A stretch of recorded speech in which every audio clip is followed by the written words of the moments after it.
तब से ही ये जीव इस दुनिया में भटकता ही आ रहा है, इस दुनिया में भटकता ही आ रहा है। और भटकते भटकते भटकते आज कहां आ बैठा?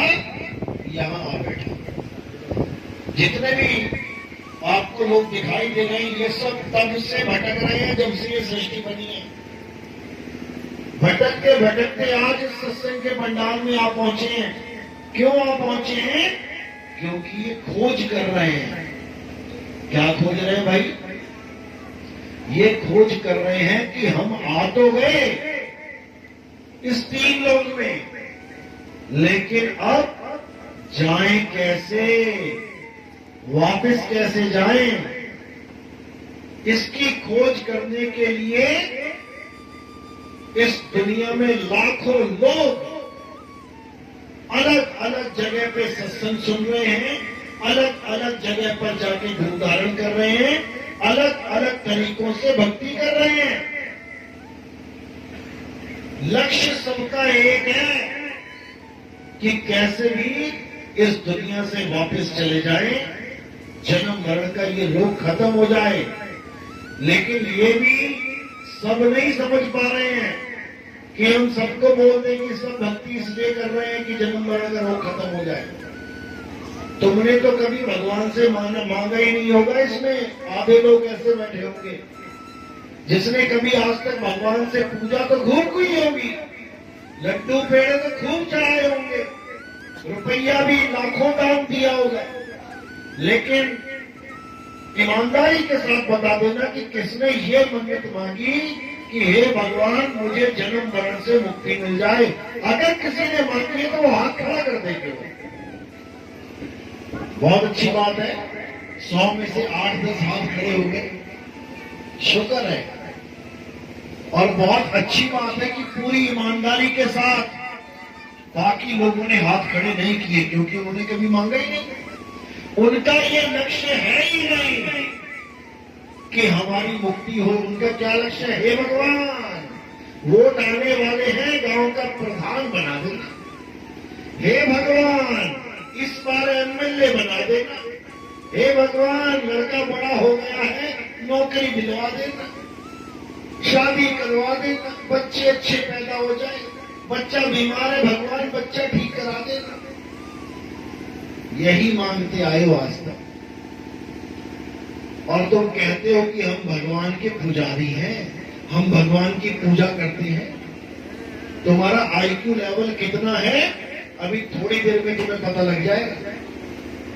एक राक्षस जिसको तुम हर साल आग लगा देते हो, रावण,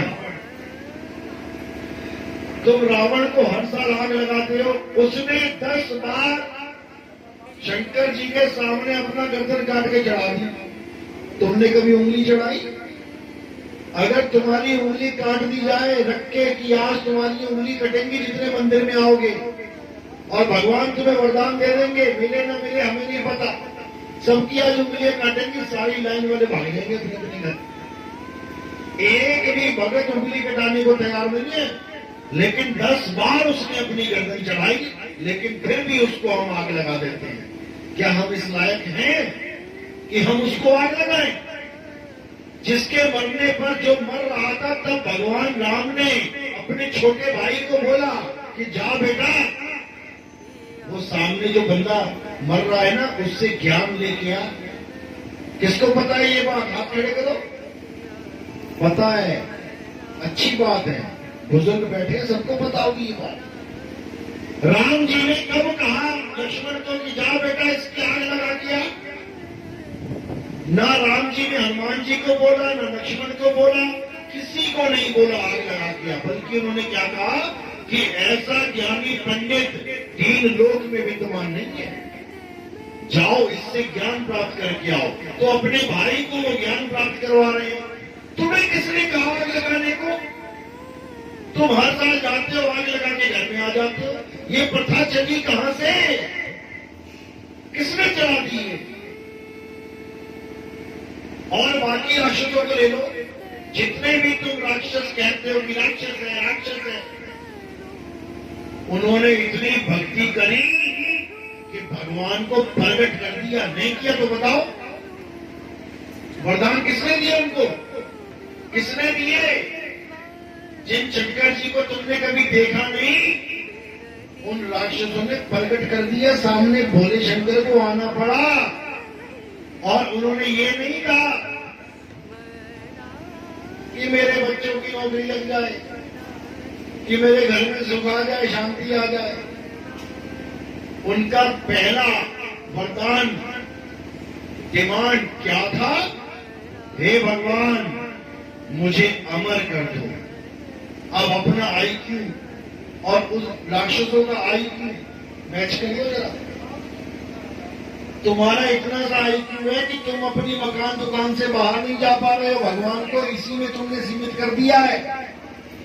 और वो राक्षस अपनी अमरता का वरदान मांग रहा है, लेकिन जिससे मांग रहा है वो खुद अमर नहीं है।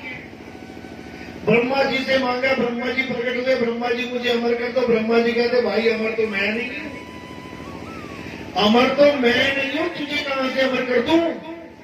ब्रह्मा विष्णु महेश में सबसे बड़े ब्रह्मा जी हैं, वो कहते हैं मैं अमर नहीं हूं। ब्रह्मा के बाद विष्णु अमर नहीं है, शंकर जी अमर नहीं है, तुझे कहां से अमर कर दें? भाई कुछ और मांग ले। अब वो तुम्हारा दिमाग लगाता है क्या मांगा जाए। छोटी मोटी चीज पे हाथ नहीं करते ये, इनका लेवल बहुत ऊंचा है। अब वरदान मांग रहा है मैं 3 लोक पे राज करूं। तथास्तु, कर ले भाई। लेकिन उसको ये नहीं पता कि कब तक राज करेगा, जब तक तेरी मृत्यु नहीं हो जाती। तो बहुत लोगों ने 3 लोक पे राज के वरदान मांगे, फिर मर जाए। फिर एक धुरंधर आ गया, अब वो दिमाग लगा रहा है ब्रह्मा जी मुझे पता है कि तुम कोई भी वरदान दोगे, लेकिन मेरी मृत्यु फिर भी तुम्हारे हाथ यानी देवताओं के हाथ हो जाएगी। अब दिमाग लगा रहा है क्या किया जाए, क्या किया जाए। तो क्या बोला, मुझे ऐसा वरदान दो मैं दिन में ना मरूं, रात में ना, मैं धरती में ना मरूं, मैं आसमान में ना, मैं आदमी से ना मरूं, मैं जानवर से ना, मैं अस्त्र से ना मरूं, मैं शस्त्र से ना, मैं घर के अंदर ना मरूं, मैं बाहर ना मरूं। कितना दिमाग लगाया बंदे ने, केवल अमर होने के लिए। बात वही लाना चाहता है वो कि ऐसा वरदान मिल गया, अब दिन में नहीं, रात में नहीं, अंदर नहीं, बाहर नहीं, धरती पे नहीं, आसमान पे नहीं, आदमी नहीं, जानवर नहीं, अस्त्र नहीं, शस्त्र नहीं, और क्या चाहिए। लेकिन उसको नहीं पता कि इन दोनों के बीच में भी एक मुसीबत खड़ी है। सुबह और रात के बीच में शाम खड़ी है, घर के अंदर और बाहर के बीच में चौखट पड़ी है, धरती और आसमान के बीच में जान पड़ी है, अस्त्र और शस्त्र के बीच में नाखून पड़े हैं, आदमी और जानवर के बीच में नर पशु है। वो नहीं जानता था इस बात को, इसलिए मारा गया। अब ये सारा दिमाग दे कौन रहा है? कौन देता है उनको दिमाग? राक्षसों को कौन कहता है जाओ भक्ति करके आओ? उनका गुरु, राक्षसों का गुरु कौन है? वो शुक्राचार्य। देखो राक्षस भी कितने इंटेलिजेंट है कि गुरु धारण करके बैठे हैं। इंटेलिजेंट तो राम और कृष्ण जी भी हैं। राम जी के गुरु का नाम वशिष्ठ जी, कृष्ण जी के गुरु का नाम संदीपन जी। देखो इंटेलिजेंट वो भी है। अब तुम कितना इंटेलिजेंट हो? कौन कौन है जिसने यहाँ पे आज तक गुरु धारण नहीं किया? आप खड़े करो ईमानदारी से, ईमानदारी दिखाओ, ईमानदारी से। बहुत अच्छी बात है, केवल 1 2 3 4 लोगों ने, 5 6 7, बहुत बढ़िया। यानी बाकी सब गुरुमुख हैं यहाँ पे। बहुत सुंदर, चाहे कैसा भी गुरु धारण किया हो, इससे कोई मतलब नहीं, लेकिन you are on the track. आप आंगनबाड़ी में भी अगर आ गए तो इसका मतलब आप घर से बाहर आ गए, आपकी ABCD शुरू हो गई।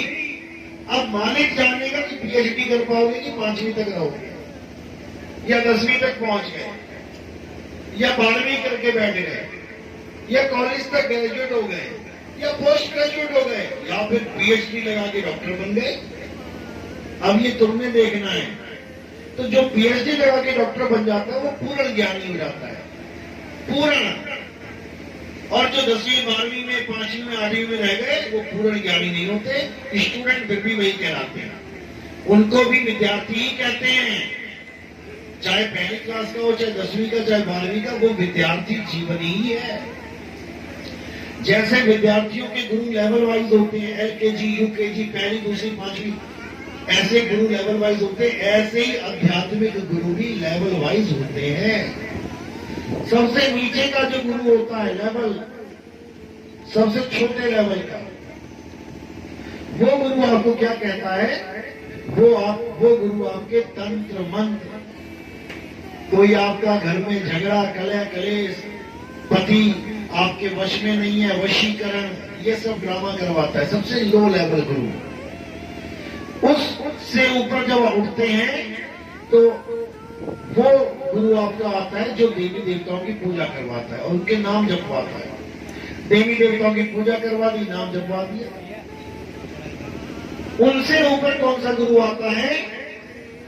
जो त्रिदेवों की भक्ति करवाता है। देवी देवताओं में और त्रिदेवों में फर्क है, इसको अच्छी तरह समझ लेना। देवी देवता कौन होते हैं? वरुण देव, इंद्रदेव, अग्निदेव, वायुदेव, ये सब देवी देवता हैं। और त्रिदेव क्या होते हैं? ब्रह्मा जी, विष्णु जी और शंकर जी, जो इस 3 लोक के कर्ता धर्ता है। ब्रह्मा जी सृष्टि को पैदा करते हैं, विष्णु जी सृष्टि की पालना करते हैं और शंकर जी सृष्टि का संहार करते हैं। और उसके बाद ये जितना भी आपको तामझाम दिखाई दे रहा है, ये छोटे छोटे देव देवता अपना काम करते रहते हैं।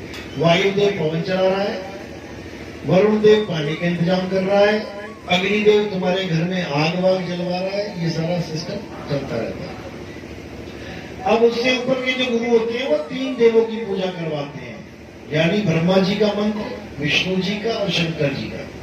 अब उसके ऊपर जो लेवल के गुरु होते हैं वो किसकी पूजा करवाते हैं? वो जग जननी मां जगदम्बा की पूजा कराते हैं। और वो शक्ति से ऊपर किसी को मानते ही नहीं। टीवी में भी देखेंगे, यूट्यूब पे एक शक्ति पुत्र है, शक्ति पुत्र महाराज जी, वो कहते हैं ब्रह्मा विष्णु महेश क्या चीज है, हमारी माता से पैदा हुए हैं, हमारी माता में समा जाते हैं। ये तो केवल 3 डिपार्टमेंट के अधिकारी हैं और सारे डिपार्टमेंट का कारभार देने वाली हमारी मैया है।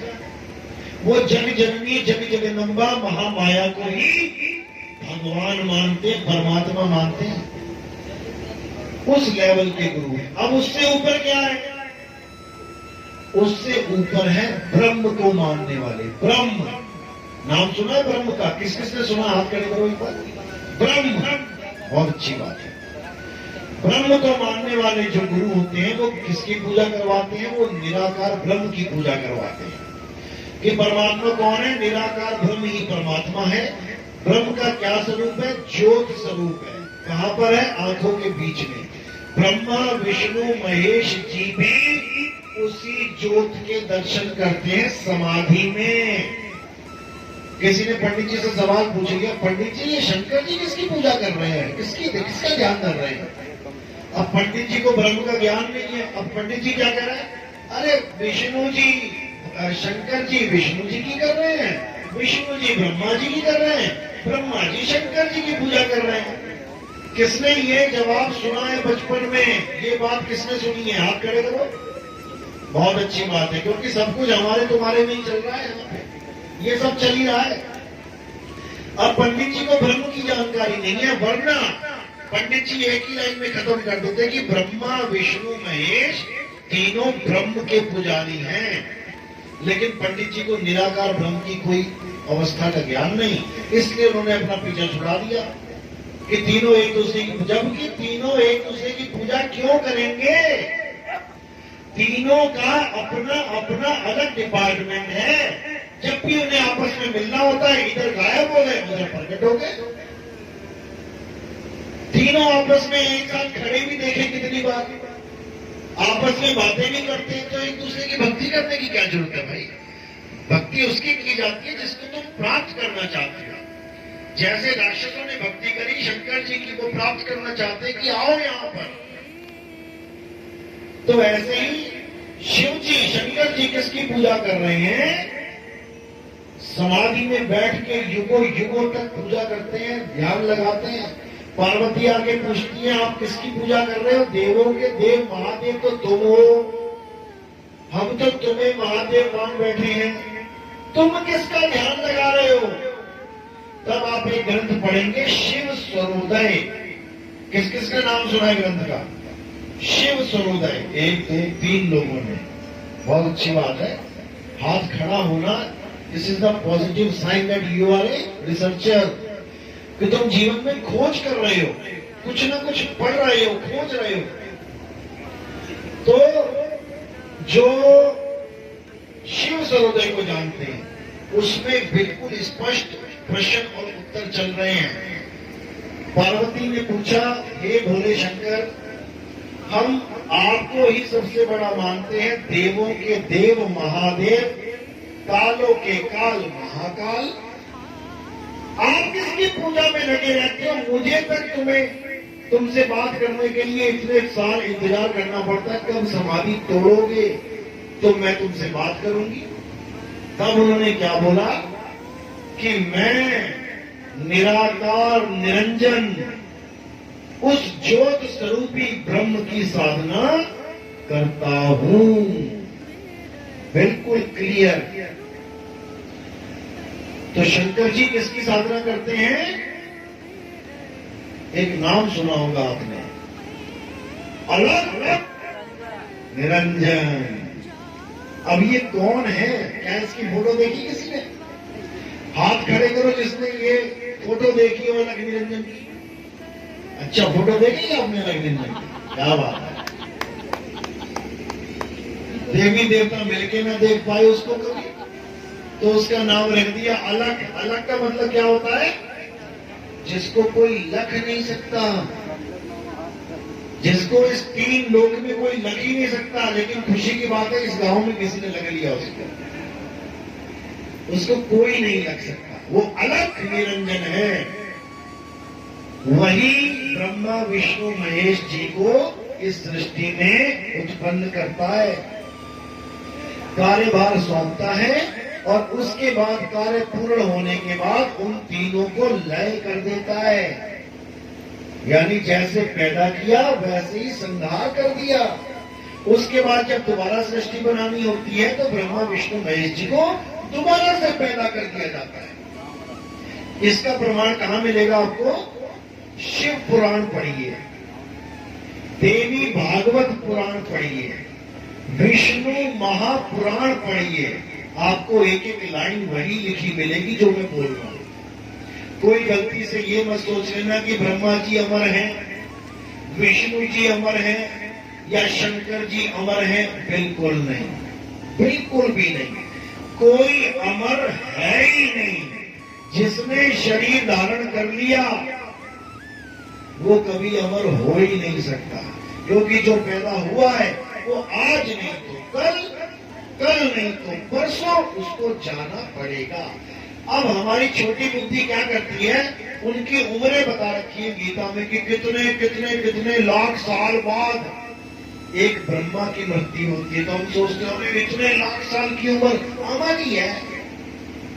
हम सोचते हैं इतने इतने लंबे लंबी उम्रें हैं, अमर ही है।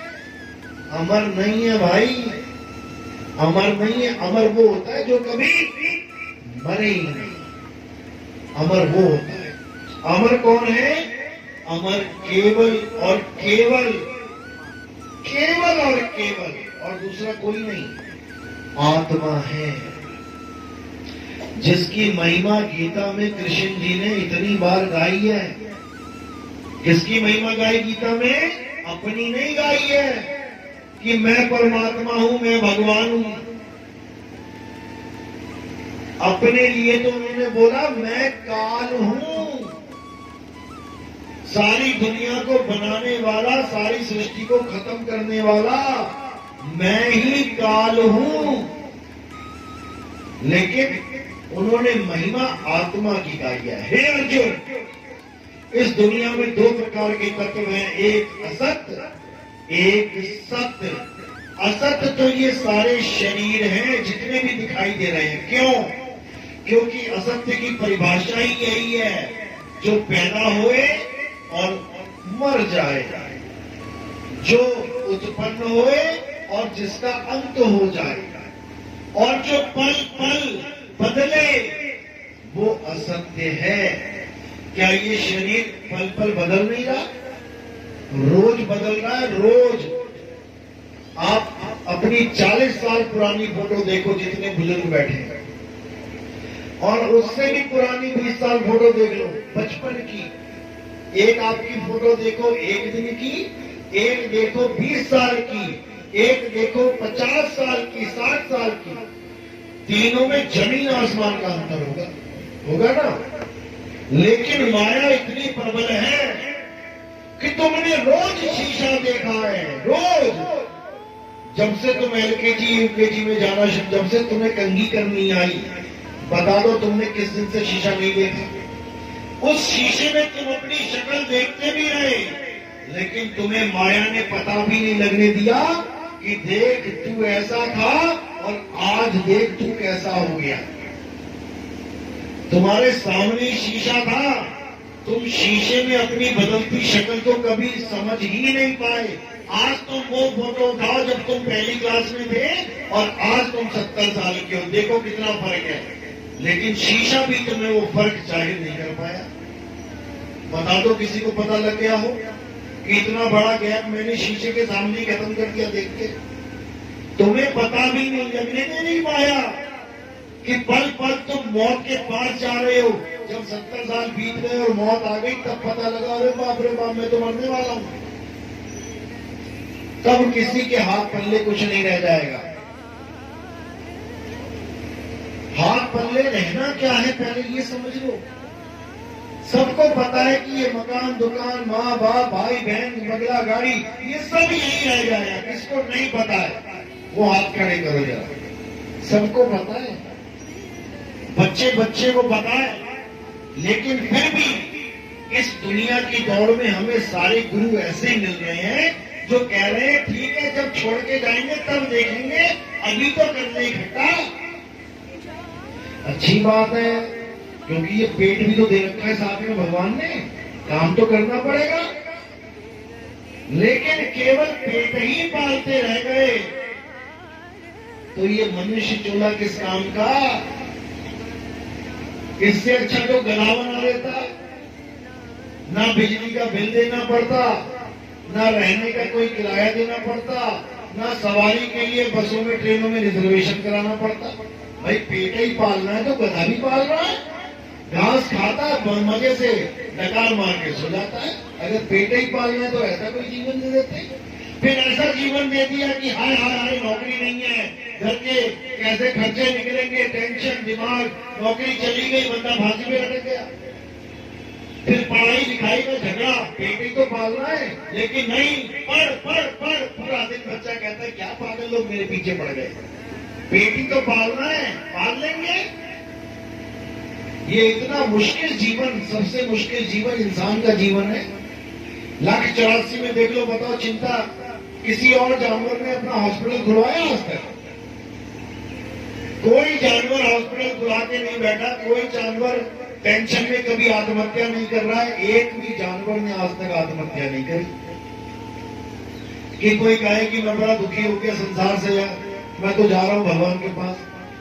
इंसान ही फांसी पे लगता है, इंसान ही जहर खा रहा है, इंसान ही ट्रेनों के आगे कूद के जान दे रहा है, बिल्डिंगों से छलांगे मार रहा है, क्योंकि सबसे दुखी जून इंसान जून ही है।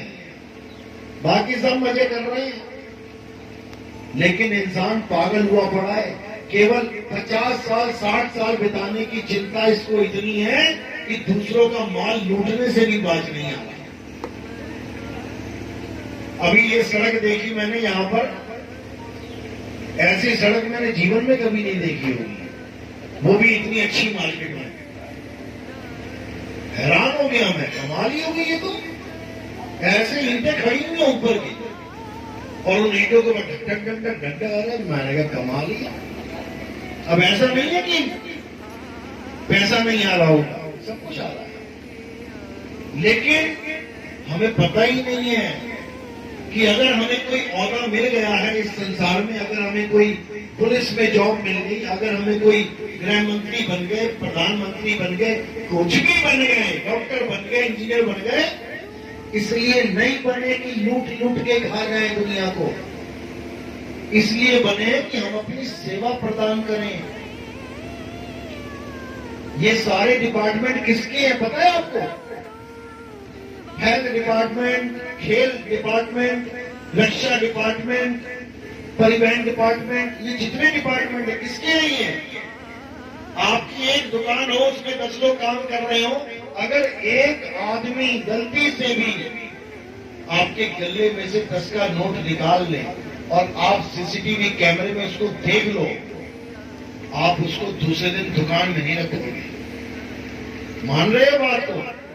नहीं रखोगे, आप मौका तक नहीं दोगे, बल्कि उसको कहोगे बेशरम, देख मेरी हरकत। और तुम्हारी हरकतें कौन देखेगा?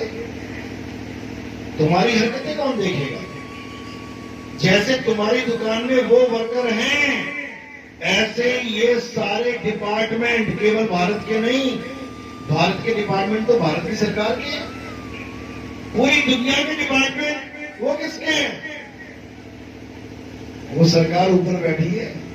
अरे भैया, जिसकी धरती है उसी के डिपार्टमेंट होंगे, जिसका मकान है उसी के कमरे होंगे, जिसका मकान है उसी का आंगन होगा, जिसका मकान है उसी की रसोई होगी, किसी और की थोड़ी नहीं। तो ये डिपार्टमेंट सारे उस एक परमपिता परमात्मा के हैं, और अगर उसमें तुमने गड़बड़ी करी, अब सोच लो कि तुम पंगा किससे ले रहे हो, तुम्हारी हालत खराब कर देगा वो, क्योंकि काल भी मालिक के अंडर है। ये 3 लोग का सारा तामझाम काल को दे रखा है, जिसको यमराज कहते हैं, जमराजा, लेकिन उसके सिर के ऊपर भी परमात्मा बैठा है। तो न्याय करने के लिए काल भगवान बैठा है, जिसको एक नौकरी मिली हुई है कि 3 लोग का राज दे रहा है। अब उस 3 लोग में जो कुछ भी हो रहा है, हर चीज को वो नोट कर रहा है। जैसे तुमने सीसीटीवी कैमरा लगा रखा है अपनी दुकान में, कोई हरकत ना हो इसलिए, उसने भी लगा रखा है, हर घर में लगा रखा है, हर खेत में लगा रखा है, हर पुल पे लगा रखा है, हर बाग में लगा रखा है। कहां है सीसीटीवी कैमरा? कहां है? कहां है? ये है, ये सब रोबोट हैं और कैमरे लगे पड़े हैं। तुम ऐसा कोई काम कर ही नहीं सकते जो इसमें रिकॉर्ड ना हो जाए। एक गुरु ने परीक्षा लेनी चाहिए, देखे भैया कौन मेरा चेला सबसे समझदार है। 2 चेलों के ऊपर वोटिंग हुई कि ये समझदार है, वो समझदार है, दोनों को सामने खड़ा कर दिया। लोग उनको वोट देने लगे, यानी बताने लगे कि गुरु जी ये है, तो दोनों को खड़ा कर दिया। गुरु जी ने क्या बोला? लो बेटा, एक मुर्गी ले लो, इसको वहां जाके मारना जहां कोई देख ना रहा। और चेले कहते हैं अच्छे गुरु जी, चल पड़े। एक ने तो जाके बिल्कुल गुफा के अंदर जाके देखा कोई नहीं है, उसने तो गर्दन मरोड़ दी। अब दूसरा शाम तक घूमता रहा, पहला वाला लाश लेके आ गया, गुरु जी मुझे किसी ने नहीं देखा। दूसरा पूरा दिन घूमता रहा, रात हुई तो वापिस आया। गुरुजी ने पूछा क्या हुआ भैया, तूने क्यों नहीं मारी? वो जीत गया। बोले महाराज मैं मानता हूं कि वो जीत गया, लेकिन मुझे ऐसी कोई जगह मिली नहीं जहां पर इसे कोई देख ना रहा हो मरते। मैं तो देख रहा हूं, और मुझे कोई मारता ना देख रहा हूं, मैं खुद को देख रहा हूं कि मार रहा हूं। तो मुझे तो भाई ऐसी कोई जगह मिली नहीं जहां पर कोई मुझे ना देख रहा हो, या मैं इसको ना देख रहा हूं, या ये मुझे ना देख रहा हो। तो गुरु जी ने उसी को चुना। इसी प्रकार अगर आपको कोई भी कार्य मिलता है, आप सरकारी ओहदे पे हैं, आप गांव के प्रधान हैं, या आप कोई भी है, तो ये सरकार किसकी है? उसकी है। आप यहाँ तो माल इकट्ठा कर लोगे, 5 साल के बाद बदल गए, नहीं पता लगा किसी को तुमने क्या किया क्या नहीं किया। लेकिन भाई यहाँ पर रिकॉर्ड हो गया है, यहाँ पर रिकॉर्डिंग हो गई है, और इसका मेमोरी कार्ड है ये है मेमोरी कार्ड।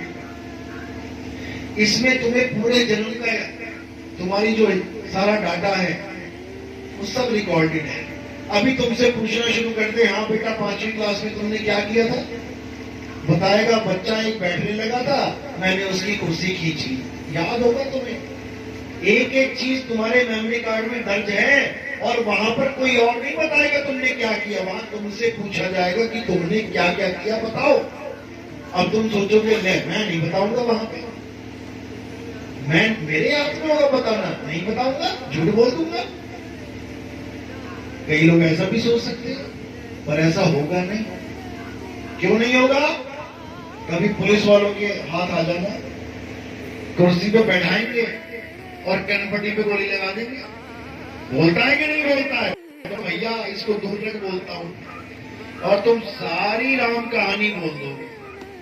इसी प्रकार यमराज का दंडा है ना, दंड, जब वो तुम्हारे सामने दिखेगा तुम सब कुछ बोलोगे, सारे अपने राज खोलोगे, एक एक चीज का हिसाब तुम बता दोगे और वो कहेगा ये किया है तो ये बेटा इसका फल भी है, और फल से कोई बच नहीं सकता। तुम्हें क्या लगता है, गंगा में स्नान कर लिया, साल में एक बार जाके, या महाकुंभ में स्नान कर लिया, तुम्हारे कर्म कट गए? किसको लगता है? हाथ खड़े करना। किसको विश्वास है गंगा मैया पे कि हमारे कर्म काट देंगे? यह विश्वास भी नहीं रहा तो कोई तो हाथ खड़े कर दो भाई, किसी को विश्वास नहीं। तो उसका एक एग्जांपल देता हूं मैं। भले आप हिंदू देश में हो, हिंदुस्तान में हो, भले आप काशी में बैठे हो, भले काशी में जो जज बैठा है वो भी ब्राह्मण बैठा है, जो ये मानता है कि गंगा जी में नहा के कर्म कट जाते हैं, जो ये मानता है, भले वो सीट पे बैठा हो, तुम किसी आदमी का कत्ल करके गंगा जी में नहा के पूजा करके जज के सामने पहुंच जाओ और बोलो जज साहब मैंने एक आदमी का कत्ल किया, मैंने पाप किया, लेकिन मैं गंगा में डुबकी मार के आया हूं, पूजा करके आया हूं, मेरा पाप खत्म, अब मुझे सजा ना दी जाए, तो क्या तुम्हें सजा मिलेगी या नहीं मिलेगी? पक्की बात है। देख लो, हिंदू देश है, पीछे पड़ जाएंगे लोग तुम्हारे कि हमारी गंगा जी पे प्रश्न उठा दिया। गंगा का पुत्र कौन था? भीष्म पितामह। अपने बच्चे की गलतियां कौन माफ करता है सबसे ज्यादा, पापा या मम्मी? मम्मी। देखो चेहरे कैसे गिर गए। पापा से तो लट्ठी बजेंगे। गलती करके देखना जरा, समझाएगा पापा तुम्हें अच्छे से। मां ही सब कष्टों को दूर करती है, मां ही सब गुनाह को माफ करने की ताकत रखती है।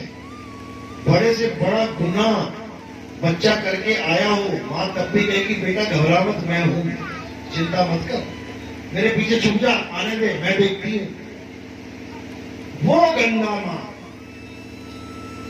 जिसका पुत्र भीष्म पितामह पूरे महाभारत में सबसे दर्दनाक मौत किसकी हुई? किसकी? भीष्म पितामह। बाकी सारे के सारे एक तीर लगा वो गया वो गया, एक गदा मारी वो गया हो गया, बाला मार दिया वो गया हो गया, 2-2 मिनट में गए। अब भीष्म पितामह को जब तीर लगे, कितने तीर लगे? ऊपर से नीचे तक छेद दिया गया। इतने तीर मारे, इतने तीर मारे कि तीरों की शैया बन गई, बेड बन गया, आराम से लेट गया। अब पूरी रात गुजार रहा है और सोच रहा है कि सब आराम से मरे, बढ़िया बढ़िया मौत मरे, अरे मुझे बीच में लटका दिया, मुझे इतनी दर्दनाक मौत दी जा रही है, ऐसा क्या गुनाह कर दिया मैंने? क्योंकि वो ज्ञानी पुरुष थे, उनको पता था कि इस दुनिया में अगर कोई भी रिएक्शन होता है तो वो एक्शन की वजह से होता है। कोई भी कहते ना क्या हुआ इसको, हॉस्पिटल में भर्ती कैसे हो गया? रिएक्शन हो गया। रिएक्शन कैसे होता है? जब कोई एक्शन किया गया, कोई गोली ऐसी खा ली, कोई इंजेक्शन ऐसा लगवा लिया जिससे रिएक्शन हो गया। अब भीष्म पितामह ने 100 जन्म पीछे के देख लिए कि एक भी मनुष्य चोले में ऐसा मैंने कोई पाप किया ही नहीं जो मुझे इतने तीर मारे जाएं और मैं मृत्यु शैया पर इंतजार करूं मौत का। इतनी दर्दनाक मौत मेरे हिस्से में आई तो क्यों आई? अभी जवाब मांगते हैं। इससे किसको बुलाया? कृष्ण जी को। आ जाओ प्रभु, आगे प्रभु। अब कह रहे हैं 100 जन्म तक मैंने ऐसा कुछ नहीं किया जो मुझे ये हालत है मेरी। ये तो आपकी दुनिया में घोर अन्याय हो रहा है, क्योंकि यहां का रूल यही है, फॉर्मूला एक ही है, जो करोगे सो भरोगे। तो जब मैंने कुछ किया ही नहीं तो मुझे ये भुगतान क्यों भुगताया जा रहा है? तब कृष्ण जी ने कहा कि हे भीष्म पितामह, आप केवल 100 जन्म देख रहे हो, 101वां देखो। जब उन्होंने और पीछे देखा तब उन्होंने देखा कि एक राजा बनके वो एक रथ के ऊपर सवारी कर रहे थे, जा रहे थे कहीं पे। घोड़े के सामने एक सांप आके बैठ गया। अब भीष्म पितामह का घोड़ा रुक गया, आगे ना बढ़े। तो भीष्म पिता ने क्या किया? तलवार खींची म्यान में से, क्या किया? सांप को काट दिया। किसने सुनी ये गाने? हाथ खड़े करना। उन्होंने मारा नहीं सांप को, उन्होंने एक लाठी की तरह, जैसे डंडे से उठा के हम किनारे करते हैं, सांप को अपनी तलवार से उठा के किनारे फेंक दिया और घोड़े पे, रथ पे सवार होकर चले गए। कोई गुनाह किया क्या? कोई गलत काम किया क्या? तो उन्होंने भी पूछा कि भाई मैंने कोई गलत काम तो इसमें किया ही नहीं था, क्योंकि उतना ही दृश्य देख पा रहे थे। क्योंकि अगर ज्यादा देख सकते होते तो वही पता लग जाता कि मैंने क्या गलत किया। तो कृष्ण जी अपनी ताकत से दिखाते हैं उसको कि देख, तू तो चला गया था, लेकिन तूने जहां पर उस सांप को फेंका वो कटीली झाड़ियां थी, ये लंबे लंबे कांटे थे वहां पे, और वो सारे कांटे उस सांप के इतने चुभ गए कि बेचारा वहीं पर अटक गया और वहीं छटपटाता रहा और श्राप देता रहा कि जिसने मेरी ऐसी हालत की है उसकी भी भगवान ऐसी हालत करना। तो उस श्राप की वजह से भीष्म पितामह, गंगा पुत्र भीष्म पितामह, जिसकी मां उसके पाप नहीं काट पाई, उसको मृत्यु शैया पे लेटना पड़ गया। तो हमारी और तुम्हारी क्या औकात है भाई? भीष्म पितामह से तो बड़े तगड़े नहीं हो तुम सोचो कि मैं करता जाऊं। अरे कौन देख रहा है, कौन देख रहा है? जब हिसाब किताब होगा, एक एक दाने का हिसाब किताब होगा मेरे भाई। और तुम जिसके सोच रहे हो, जिसकी पूजा करके कि भगवान बचा लेंगे, राम जी बचा लेंगे, तो राम जी को खुद श्राप लगे पड़े। जब विष्णु जी के रूप में है राम जी, जब राम जी का जन्म भी नहीं हुआ, त्रेता भी नहीं आया, सतयुग में विष्णु जी हैं। सबसे बड़ा भगत कौन है विष्णु जी का? क्या नाम है उसका? नारायण। नारायण सुना नहीं राजा? सबसे बड़ा भगत है विष्णु जी का, सबसे बड़ा भगत है विष्णु जी का, लेकिन सबसे बड़ा श्राप देने वाला भी वो नारायण नारायणी है, नारद है। क्या श्राप दिया था विष्णु जी को? किसको पता? हाथ खड़े करो। नारद ने जो श्राप दिया था। देखो अभी किसी को कुछ पता ही नहीं है यहाँ पे। क्यों नहीं पता है? क्योंकि तुम्हें ये हिडन स्टोरीज बताई ही नहीं जाती, ये वाला ज्ञान तुम्हें दिया ही नहीं जाता। क्यों? क्योंकि प्रश्न उठ जाएंगे, धर्म के ऊपर प्रश्न उठ जाएंगे कि ये क्या हो रहा है भाई? ना तो भगवान को श्राप लग रहा है। नारद मुनि ने क्या श्राप दिया था? 2 मिनट में समझा देते हैं। नारद मुनि एक ब्रह्मचारी योगी था। ब्रह्मचारी वो होता है जो शादी नहीं करते। तो नारद मुनि का जो भगवान था विष्णु जी, उनकी शादी हुई कि नहीं हुई? उनकी शादी हुई थी किसके साथ? लक्ष्मी जी के साथ। अब एक ब्रह्मचारी चेला एक गृहस्थ को भगवान मान के पूजा कर रहा है, अच्छी बात है, किसी की पूजा कर रहा है, लेकिन उसके अंदर एक दिन अहंकार आ गया और प्रभु से बोला, प्रभु माया बड़ी विकराल है, आप भी माया से बच नहीं पाए। देखो मुझे कोई माया का खेल मेरे साथ नहीं खेला गया, मैं माया से परे हो चुका हूं, माया मेरा कुछ बिगाड़ नहीं सकती, मुझे स्त्री की जरूरत ही नहीं है। अब विष्णु जी कह रहे हैं नहीं, समझाना पड़ेगा इसको, लग रहा है माया को जीत लिया, ये माया जीत बना बैठा है। कोई बात नहीं, इतनी कहानी बोल के जब वापस जाने लगा वो, तो विष्णु जी ने क्या लीला करी, एक बहुत सुंदर महल बना के रास्ते में हाथों हाथ उड़ता हुआ जाता था ना वो, तो रास्ते में महल बना दिया, महल में बढ़िया गार्डन लग गया, बाग बगीचे, और विष्णु जी खुद ही एक लड़की बन के, एक सुंदर राजकुमारी बन के फूलों पे पानी छिड़कने लग गए। अब नारद मुनि देखता है कि क्या बात है, बड़ी सुंदर कन्या है। अब उसकी वृत्ति बिगड़ जाती है, चला जाता है, पहुंच जाता है कन्या के पास, कहता है कन्या कमाल हो गया, 1000 बार जाता हूं, 1000 बार आता हूं इसी रास्ते से, आज तक ये महल ही दिखाई नहीं दिया मुझे, आज तक मुझे तुम नहीं दिखाई दी, अगर तुम पहले मिल जाती तो मैं तुमसे शादी कर लेता। तो डिमांड रख दी शादी करने की। अब वो क्या बोली कन्या, कहती देखो जी ऐसा है, शादी तो मैं करूंगी लेकिन स्वयंवर में करूंगी। स्वयंवर क्या होता है, स्वयं वर, स्वयं यानी जो खुद से, वर यानी पति को चुना जाएगा। यहां हजारों आदमी बैठ जाएंगे आके, जिसको तुम कहते हो लव मैरिज, आज विरोध होता है ना लव मैरिज का, कि लड़की ने किसी को पसंद कर लिया, नहीं नहीं नहीं हमारे खानदान की इज्जत का सवाल है, ये है वो है। पहले क्या होता था, लाइन में राजा बैठ जाते थे और लड़की के हाथ में ये होता था माला, जिसके गले में उसने डाल दी, अब कोई बोलने वाला नहीं कि इसने किसको चुन लिया। तुम्हें नहीं पता कि रावण भी सीता के स्वयंवर में गया था, और अगर उसके साथ छल ना किया जाता कि हे रावण तेरी लंका में आग लग गई है, तो वो धनुष कौन तोड़ता, रावण ही तोड़ता, क्योंकि उसका नंबर राम जी से पहले आ गया था, वो पहले बैठा हुआ था। ये गारंटी की बात है कि रावण 2 पल में तोड़ देता। शंकर जी का ही तो था वो धनुष।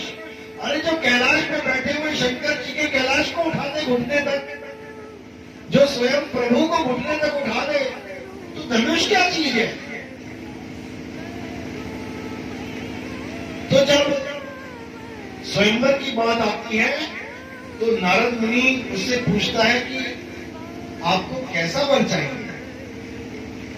वो कहती है जी मुझे इस दुनिया में सबसे सुंदर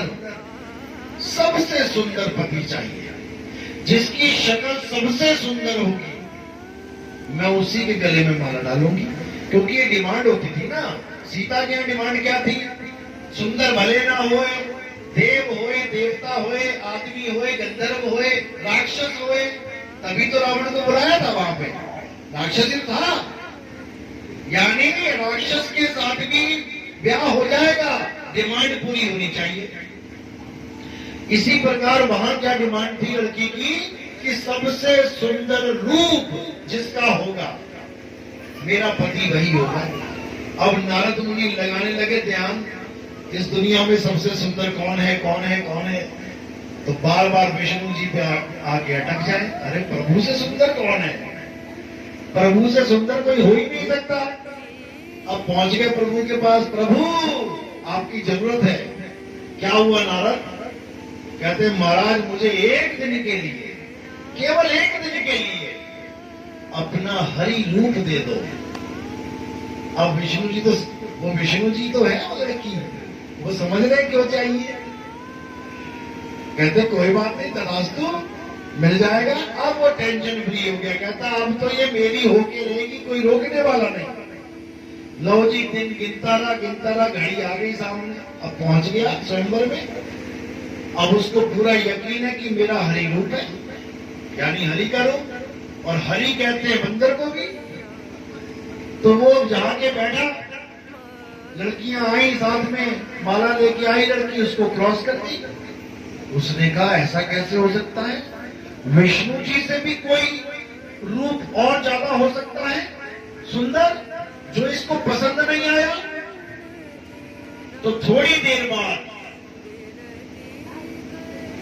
वो और आगे जाके बैठ गया कि शायद देखा ना हो, अनदेखा हो जाता ना कई बार आदमी, और आगे जाके बैठा, उसको भी क्रॉस कर दिया, और फिर आगे बैठा, उसको भी 5-7 बार अपनी जगह बदल बदल के बैठने लगा, क्योंकि जगह बदलना अलाउड नहीं होता। जो एक बार निकल गया, जो पानी पुल से निकल गया, वापस नहीं आता वो। जब वो बार बार उछल उछल के आगे जाने लगा, तो उसने बोल ही दिया, क्या बंदर की तरह छलांगे मार रहा है बंदर, तू जंगल में जा, यहां तेरा क्या काम है। वो कहते क्या बात कर रही है, इसने मुझे बंदर बोल दिया। सीधे जाता है, गंगा नदी में झांकता है, प्रतिबिंब दिखाई देता है बंदर का, वहीं पे दिल टूट जाता है, और उसी गंगा जल को हाथ में लेके श्राप देता है कि हे जनार्दन, हे प्रभु, मैं आपको श्राप देता हूं कि जैसे आपने मेरा दिल दुखाया है एक स्त्री के लिए, वैसे ही आप भी स्त्री के लिए वन वन भटकोगे। तो ये जो राम जी का अवतार लिया गया था, ये मूल कारण था उसका। अब एक भगत को तो वरदान देता है भगवान, यहां पर भगत ने श्राप दे दिया भगवान को, तो भगवान को भी भुगतने के लिए आना पड़ा। तो सोचो तुम क्या कर रहे हो, तुम कितने लोगों की बददुआएं ले रहे हो। ये जब तुम्हें लगेंगी ना, कोड़ बन के निकल जाएंगी, कोड़ बन के, और तुम गली के नुक्कड़ पे बैठे भीख मांग रहे होगे और सोचोगे यार ऐसा मैंने क्या कर दिया। ये तुम्हारे पिछले जन्मों का हिसाब होगा। इसलिए गलती से भी अपने कर्मों को इतना बुरा मत बना लेना कि कोई दिल से तुम्हें बददुआएं दे और तुम्हें झेलनी पड़े। अब राम जी केवल वहां तक ही नहीं रहे कि आज सीता चली गई और मैं रोया रोया और हो गया काम, मेरा कर्म कट गया। राम जी बनकर भी, मर्यादा में रहने के बाद भी, हर काम मर्यादा में करने के बाद भी एक मर्यादा तोड़ दी। मर्यादा पुरुषोत्तम कहते हैं ना राम जी को। मर्यादा क्या तोड़ी थी पता है ना, किसको पता, आप कह दो। बहुत अच्छी बात है। मर्यादा कब टूटी, जब उन्होंने बाली का वध किया। बाली का नाम सुना है, बाली सुग्रीव का भाई। उसमें वरदान क्या था उसको कि जो भी तेरे सामने आएगा लड़ने, उसकी आधी ताकत तेरे अंदर आ जाएगी। रावण को अपने कांच में हाथ में बांध के लेके 6 महीने तक उसको लटका के रखा। रावण की हिम्मत नहीं थी कि उससे छूट जाए, जो पूरे पर्वत को उठा ले। क्यों? क्योंकि आधी ताकत उसके पास चली गई। माना बाली में 1 रुपए का बल है और रावण में 100 रुपए का बल है, तो 100 का आधा 50 रुपया बाली की तरफ चला गया। अब बाली का कितना हो गया, 1 + 50 51। अब 50 वालों को मार खाएगा, उसी का ताकत उसी से लेके उसी पे फिट कर देता था वो। तो राम जी ने क्या किया, बाली को मारने के लिए छुप के तीर मार दिया। अब जैसे ही बाली के तीर लगा, तो क्षत्रिय धर्म की मर्यादा क्या होती है, आप आज भी पुलिस में या फौज में भर्ती होंगे तो आपको कुछ मर्यादाएं बताई जाएंगी कि भाई गुंडों के साथ आपका आमना सामना हो सकता है, बिल्कुल हो सकता है, लेकिन आपने गोली तभी चलानी है जब सामने से कोई खतरा दिखाई दे, यानी उसके हाथ में रिवॉल्वर है, तब आप गोली चलाओगे। अगर आपने कहा हैंड्स अप और उसने दोनों हाथ ऊपर कर लिए, तब कानून ये कहता है कि आप गोली नहीं चला सकते। अगर आपने गोली चला दी तो आपकी नौकरी खत्म। अब इनकाउंटरों में इसीलिए मरे हुए आदमी के पास एक तमंचा फेंक दिया जाता है, देसी कट्टा, ये शो करने के लिए कि मुझे इससे खतरा था, मैं नहीं मारता तो ये मार देता। फिर उस केस को रफा दफा कर दिया जाता है। ये सब शरेआम नहीं होता, ये छुप छुप के होता है, ये अलग चीजें हैं ये, क्योंकि वो उनका काम है, वो जानते हैं अच्छी तरह। लेकिन यहां पर राम जी ने क्या किया, एक निहत्थे को छुप के मार दिया। अब वो भी क्षत्रिय है, क्योंकि वो भी युद्ध करता है, राजा था। अगर आप क्रिकेट खेलते हो तो नियम केवल आप ही को नहीं पता होते, जो दूसरी टीम खेल रही है नियम उसको भी पता है कि ये नो बॉल है। अपील करता है जज के सामने कि बॉल तो फेंकिए पर नो बॉल है, और जज उसको डिक्लेयर करता है कि हाँ ये नो बॉल है। अगर नहीं है तो कितनी अपील कर ले वो यस नहीं करेगा। यानी नियम दोनों के लिए बराबर है। अब राम जी को जो नियम पता है, बाली को भी पता है, क्षत्रिय धर्म दोनों का है। तो जब राम जी ने तीर मारा तो बाली ने उसी वक्त श्राप दिया कि हे राम, हे मर्यादा पुरुषोत्तम राम, तुमने मुझे निहत्थे पे ये तीर चला के जो जघन्य अपराध किया है ये क्षमा के काबिल नहीं है। मैं तुम्हें श्राप देता हूं कि जैसे तुमने मुझे मारा छुप के, वैसे ही मैं तुम्हें मारूंगा छुप के। तो क्या राम जी के तीर मारा बाली ने? मारा था क्या? बाली तो मर ही गया, मारेगा कहां से? कितने साल बाद? कितने साल बाद? एक युग के बाद। एक युग में कितने साल होते हैं? हिसाब लगा के देख लेना। यानी किया हुआ कर्म एक युग के बाद भी तुम्हें भोगना पड़ेगा।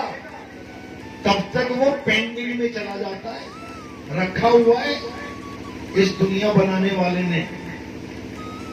3 प्रकार के कर्म होते हैं, पता है ना? एक कर्म होता है वर्तमान कर्म, जो अभी किया अभी फल मिलेगा। जो आज किया, आग लगी पड़ी है, तुमने हाथ डाला तो कब लगेगी आग? परसों लगेगी आग। उसी वक्त एक कर्म है जो कुछ समय के बाद फल मिलता है। आज तुमने खेत में बीज डाले, मेहनत करी, तो क्या आज ही फसल मिल जाएगी? कब मिलेगी? समय आने पर, इसी जन्म में। और एक कर्म तुम ऐसा करोगे जो इस जन्म में जिसका फल मिलेगा ही नहीं। कई लोग तुमने देखे होंगे 2 नंबर का काम करते हैं, खूब खाते हैं, पीते हैं, बढ़िया ऐश करते हैं, नाचते हैं, गाते हैं और बढ़िया से मर जाते हैं। तुम कहते हो यार ये पापी आदमी ठीक था, इतना पाप किया, इतना दुनिया को दुखी किया, थोड़ा सा भी दुख नहीं झेला इसने, बड़े मजे से चला गया। तो क्या लगता है तुम्हें कि उसको कर्मों का फल मिलेगा कि नहीं मिलेगा? मिलेगा।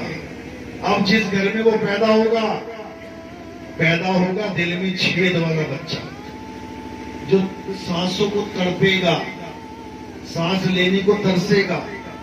पैदा होगा ऐसा बच्चा जिसको कैंसर होगा, ऐसा बच्चा पैदा होगा जिसको पोलियो होगा, जो अंधा होगा, जो बहरा होगा, जिसको देख देख के तुम कहोगे भगवान ने बड़ा गलत किया इस बच्चे के साथ। देखो दोनों पैरों में पोलियो हो गया, बेचारा घिसिट घिसिट के चल रहा है, भगवान ने बड़ा गलत किया। भगवान किसी के साथ ना अच्छा करता है ना गलत करता है, क्योंकि उसकी दुनिया का नेम प्लेट यही है, जो करोगे सो भरोगे। तो किसके साथ अच्छा किया जाए और किसके साथ भगवान बुरा करे, ये तुम्हारे ही बीज हैं। तुमने गेहूं बोया और तुमको भगवान जी मक्का हो जाएगा क्या? नहीं होगा। जो करोगे, जो बोओगे वही काटोगे। तो जब वो युगों युग के बाद भी झेलना पड़ रहा है, वो भी उसको जिसको हम भगवान मानते हैं, तो जब भगवान को झेलना पड़ रहा है तो भगत को कौन बचाएगा भाई? मुझे तो ये बता दो, भगत को कौन बचाएगा? जिस देश के प्रधानमंत्री की इज्जत ना हो, उस देश के जनता की इज्जत कौन करेगा? समझो,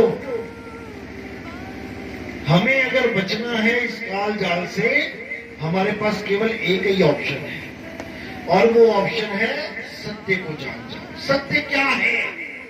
क्योंकि सत्य के द्वारा ही तुम्हारी मुक्ति हो सकती है और तुम्हारी मुक्ति कोई नहीं कर सकता। और सत्य क्या है? सत्य ही परम पिता परमात्मा है। इसीलिए उसको सत्य साहिब बोला जाता है, इसीलिए उसे सत्य करतार बोला जाता है, इसीलिए उसे सत्य पुरुष बोला जाता है। और वो सत्य हम सबका एक है। चाहे हिंदू धर्म हो, चाहे मुसलमान धर्म हो, चाहे सिख धर्म हो, चाहे ईसाई धर्म हो, बौद्ध हो, चाहे जैनी हो, इससे कोई फर्क नहीं पड़ता। क्योंकि तुम बुद्ध, जैन, हिंदू, मुस्लिम बाद में हो, पहले तुम इंसान हो। और इंसान इसलिए हो क्योंकि तुम इंसानी जन्म में आए हो। जब तुम इंसान भी नहीं थे तब तुम क्या थे? 84 के जीव, कुत्ता बने, बिल्ली बने, हाथी, घोड़ा, छिपकली, सांप, मेंढक, कॉकरोच, पता नहीं क्या क्या बने। जब हम वो बने हुए थे तब हमें लगता था हम वही हैं। कुत्ता अपने आप को कुत्ता ही समझ रहा है, बिल्ली को दुश्मन समझ रहा है। धीरे धीरे करके कुत्ते की चूक गई, हाथी बने, हाथी सोचा हाथी है, घास खाया। शेर बन गए, शेर सोचा हम शेर हैं, हमने हिरण खाए फाड़ फाड़ के। जिस जून में हम आ गए हम यही सोचने लगे कि शायद हम यही हैं। जैसे आज हम इस जून में आके सोच रहे हैं मैं तो लड़का हूं, मैं तो लड़की हूं। जून शरीर धारण करने के बाद हम उसी को अपना स्वरूप मानने लगते हैं।